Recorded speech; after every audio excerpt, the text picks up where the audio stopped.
Welcome back, and thanks for joining us for another Combine History video. In this series, we've been breaking down every single John Deere Combine from the very first pull types to the first self-propelled. Here at the channel, we love making all kinds of farming videos, as well as tractor research and history, so if that interests you, go ahead and hit subscribe, because we got a lot more coming your way. We will also be continuing this journey into John Deere Combines, breaking down each model year by year. Today's topic, the John Deere New Generation Combines. This will be a continuation of our previous video where we left off in 1975. We're going to be breaking each year down individually and going over what John Deere brought to the table on these combines. So with that intro out of the way, let's dive into these John Deere New Generation Combines. For a quick recap on what we've covered so far, the new generation was released in 1970. It featured popular models such as the 3300, 4400, 6600, and 7700.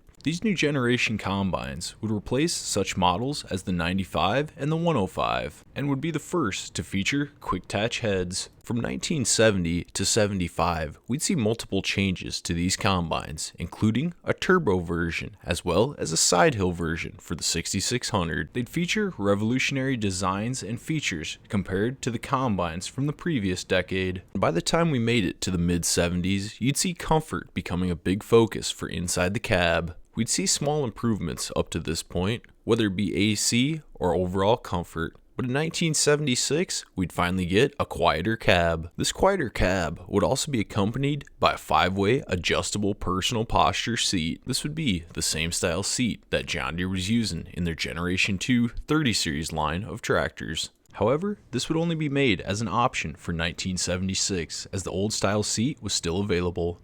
This new quieter cab would be rubber mounted, as well as have foam seals all around the cab. Another thing that was offered in 76 was a slightly tinted tempered glass. This was to reduce the glare of the sun from coming in the cab. John Deere would also improve the lighting package, making it standard equipment, having 7 lights facing forward as well as 2 near the grain tank, bringing the total to 9 sealed beam lights. We'd also get an update to the outside of the combine, adding a new guardrail in front of the engine access panels. This guardrail would stay a part of John Deere combines for years to come. We'd also get an updated 4-step ladder on all combines that would replace the 3-step that had been used years previously. All combines would get this new 4-step ladder except the 6602.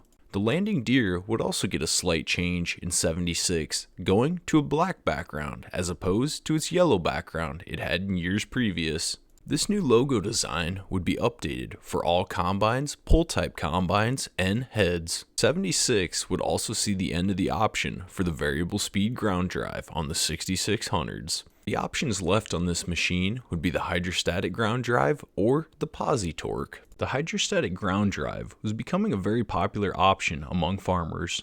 It would feature 4 different ranges, as well as not having a clutch. It would allow operators for smooth, easy speed control. It would also make it a lot easier to slow down while going through tough spots and fields. The posi torque ground drive was the base model option for the 6600s, with one of the perks being it was the best use of available horsepower. Now let's take a look at the updates the combine heads got in 76. Newly released 200 series grain heads would get the catchphrase, Combine-ation. These would be able to adapt to your crop conditions, giving you the flex or rigid capabilities. The cutter bar on flex heads had a range of 4 inches to follow the ground, and could be locked rigid when harvesting small grains. We'd also get an increase in knife speed as well as lowering vibration by adding a newly enclosed wobble knife drive. This new wobble knife drive would increase the speed of the knives nearly 20%, making for better cutting as well as lowering the vibration. We'd also get the hydrostatic reel drive as standard equipment for easy on-the-go adjustments. Rigid headers would get end shields to stop straw from winding and being carried around in the reel. Another option for rigid headers would be a protective wear plate. Mainly used in rockier conditions, it could be ordered in 3/16 or 5/16 thickness. For work in short and slick straw conditions, auger flight extensions were made available. These extensions would help keep material closer to the center of the feeder house. Lifting guards would also be made available. Spaced at 12 inches apart, these would help to raise tangled crops and crops that had fallen over. We'd also get the new dump type stone trap added to all new generation John Deere combines. Another standout in the 200 series line of heads would be the new 212 belt pickup head. Up to this point, farmers would have to remove the reel on their straight cut header and attach a belt pickup equipment. But now, with the release of the 212, this meant farmers could easily switch heads now and harvest grain that was in windrows. The 50 series line of row crop heads would also get a few updates with the release of the 453, the 654, and the 853. These would come on to accompany the other 50 series heads that were already in production, including the 454, 554, and 653. 1976 would be a big year for John Deere harvesters. With a lot accomplished, it's time to move on to 1977. Deere would put a big emphasis on their pull type 7701 combine, dubbing it the world's largest PTO combine. We'd get a power update for the 6600, going away from the 329 diesel and replacing it with the 120 horse 404 diesel. This would be a smart update, taking this combine to the next level of reliability and power.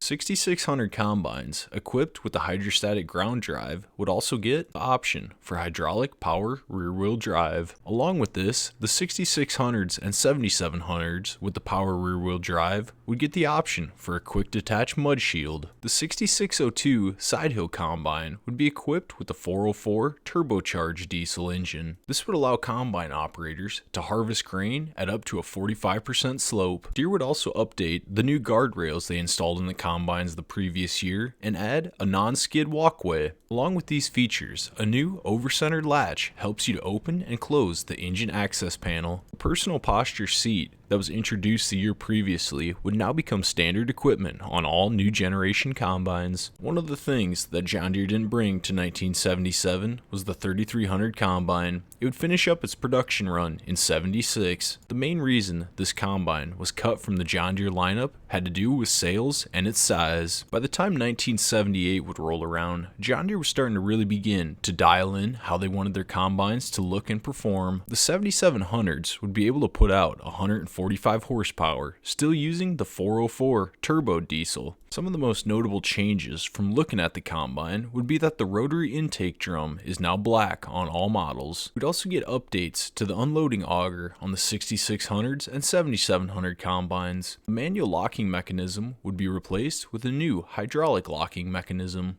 The 40 series line of corn heads would also get an update, discontinuing the 642 6-row head and the 842 8-row head. 1978 would be the last year of these new generation combines. However, Deere would be hard at work designing and working on what would become the Titan series combines that would release the following year. However, the 4400 would get one more year of production from Deere. The emphasis on this 4400 combine was big combine features and small combine price. The 4400 would receive some of the newest and most updated features, even a couple from the Titan series. The rotary air intake screen would be updated to the new type that was installed on the Titan combines. For 79, the 4400s would also get the big landing deer with the black background logo on the rear of the combine. In the next combine history video, we're going to be picking up right where we left off and going into the John Deere Titan series combines. These Titan combines would run from 1979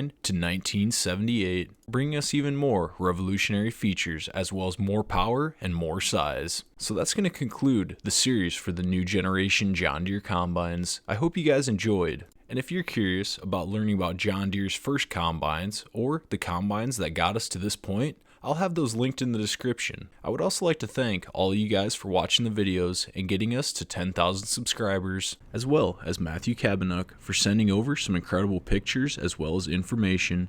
It really has helped make this all possible. But with that out of the way, I want to thank you guys for watching, and we'll catch you in the next video.